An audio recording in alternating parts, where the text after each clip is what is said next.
When I think about the Atlanta food community, I see a lot of doers trying to do things that will make a positive impact. And there's a lot of people among us who don't wait for permission, they do it. If they have to ask forgiveness later, they'll ask forgiveness. But it gets things done, and I think you see those examples all over the city of people who decided to act, to make their community a better place, to improve the lives of the people around them, and then the rest of the community caught up.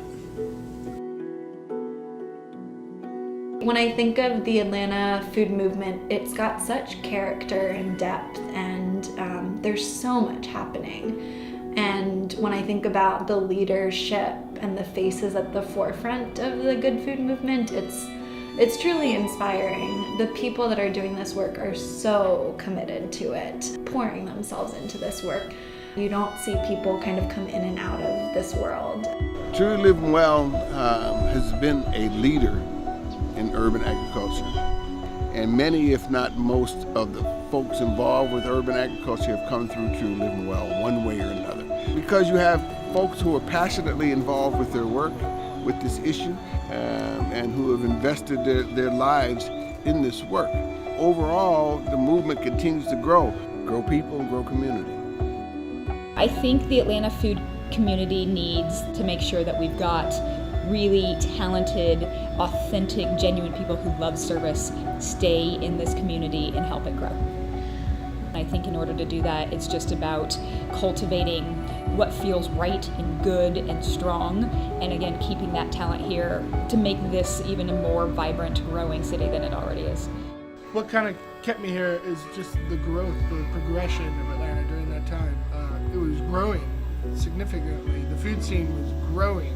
You saw this passion and this camaraderie. There was something that was like starting, and it was like driving. And the next generation of chefs come through, and took the torch and ran with it.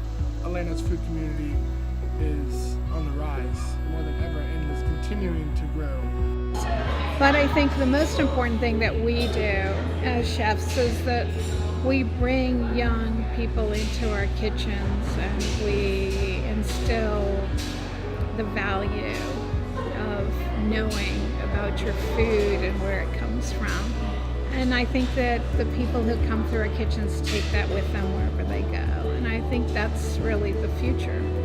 It is like a big family, and it's growing. You watch chefs grow up from being just a line cook to running the kitchen, and we're all so connected as if it were a family. And hopefully the restaurants and the farmers can continue to grow together rather than apart. You see so many corporate restaurants coming in. It destroys that fabric of the seasonality and the amazing things that are grown here once it becomes huge, corporate, monocropped, whether you're just monocropping watermelons, for example. But it's we need the diversity within the restaurant community and the diversity on farms so that we can enjoy everything that this state has to offer. Basically, my job is to help the farmer facilitate a place for community for them to sell their goods. So I work for the farmer. I'm here for them. Chefs have been a huge part in helping us teach customers how to use food. A win-win situation. We're able to teach people how to eat locally and in season. We all have a really big goal here of trying to make our farmers be able to make fair living wages, have our communities have access to fresh, healthy food, and no one can do it alone. We can't do this alone in a bubble. We need our partners, whether that be community-based organizations that don't even realize they're connected with food, or funders, or chefs. Chefs play a huge role in this, and their purchasing and influence of the local food trends. And so we're not ever in a silo in this work. We all have to work together, and we're all in this together. To me, the most important part. That's what's great, I think, about the food community is that people mentor new people And those new people find ways forward that I think really open the eyes of the folks that mentored them, and that process just continues.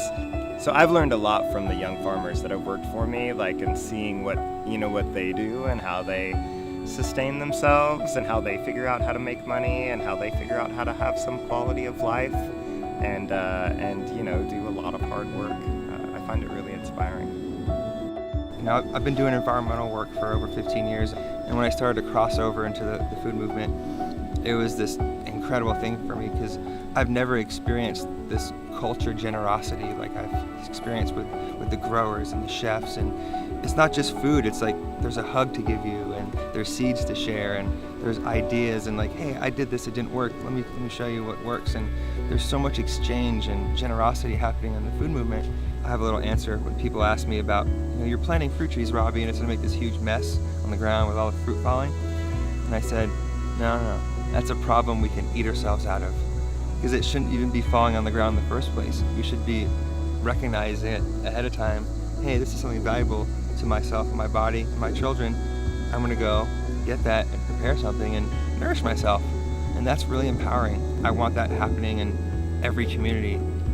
With the history of agriculture in the South, to be able to redefine that history in a new way that's more progressive and that's inclusive and representative of the diversity of the city. The proclamation that Kasim made of, making sure that he wants to see every resident be able to access food, I think within a half a mile of where they live. In terms of land base, Atlanta definitely has it. And there's a lot of people that want to get into farming. So really figuring out how to get those people that are interested and supporting the people that are doing it so that we can actually fulfill that mission, which I think is a beautiful mission, So that's my vision for Atlanta, that will happen very soon.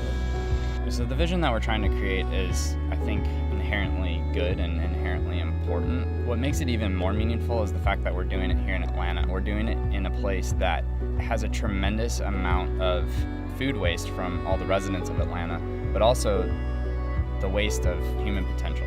If we're creating a lot of food waste, and if we're able to recapture that food waste and turn it into a finished compost product that's used to grow more food, and along that process, we're going to create job opportunities and hopefully be able to invite people in through different job training programs and building community through soil and good food.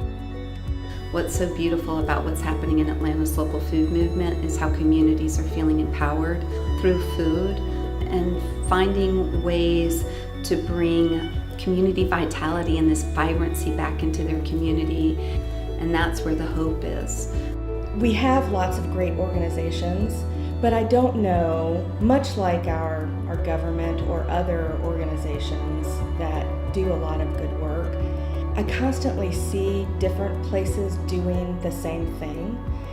And if we could come together and all of those different, nonprofit organizations that do such good work could have a shared vision, an overall vision, I think that would be very helpful. It feels like a real honor and privilege to be a part of this community.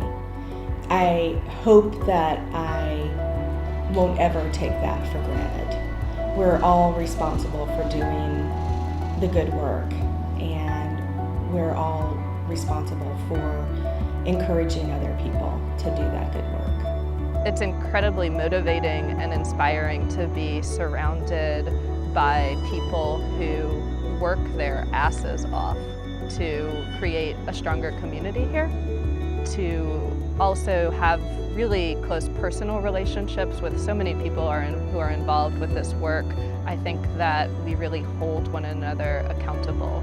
I know that I hold myself to a higher standard than I might personally.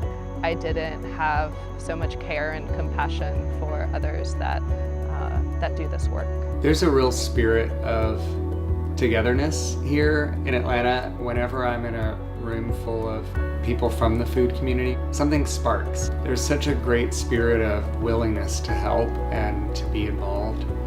It's just nice to see chefs be so supportive of each other. I think in a lot of big cities, it's the opposite. And there's a lot of real visible competition and a distancing from each other, and less of a willingness to work together. And to see the way people have come together for Chefs Collaborative here in Atlanta, I'm really proud of the community, and to just see how it all intersects.